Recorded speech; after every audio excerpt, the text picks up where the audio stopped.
Welcome to Tackle Fanatics TV. Boom is a fluorocarbon material that's got a slight tint to it, and when it's laying against the bottom that makes it even more invisible. We've seen that with normal fluorocarbons sometimes the light can reflect off of them and make them quite obvious when they're on the bottom of the lake, and obviously because it's only used as a hook link it's important that it's camouflaged on the bottom. The other thing about it that's different from normal fluorocarbon is it's much thicker, and if you want to crimp it you need that thickness. And basically the rule of crimping is the closer the material is to the size of the hole in the crimp, the better the crimp will work, so the stronger it will be. So if you put IQ through it, for example, even in the 25-pound breaking strain, what you'll find is that the IQ rattles around inside each barrel of the crimp. So when you squeeze it down, you're not crimping it evenly all the way round, and that's when you get a poor breaking strain, or it can slip completely. With this, the 055 material in the boom goes through the 06 crimp perfectly, the 065 goes through the 0.7 crimp perfectly, so you know when you crimp it down you're getting a really high breaking strain and it's going to last for a long time.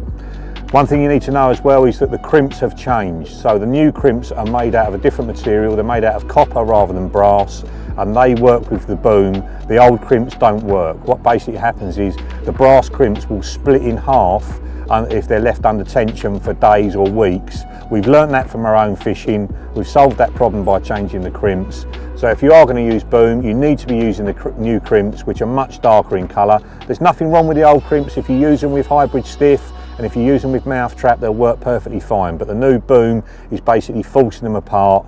And like I say, from the problems we've had in our own fishing, we've solved that issue and the new ones are out available at the same time as the boom. The difference between boom and mousetrap: mousetrap was designed for the upright section of a hinge stiff rig or for a chod.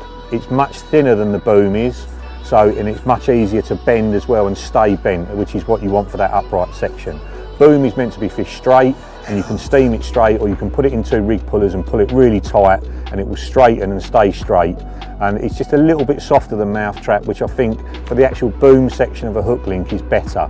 The mousetrap is so stiff, if it sits on a bit of weed or something or sits over a twig, you know, it's going to sit really awkwardly.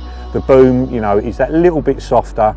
Obviously it works perfectly with the crimps, very, very camouflaged. It's something that's going to be sort of incorporated in my fishing for slow sinking bottom baits and pop-ups pretty much forevermore.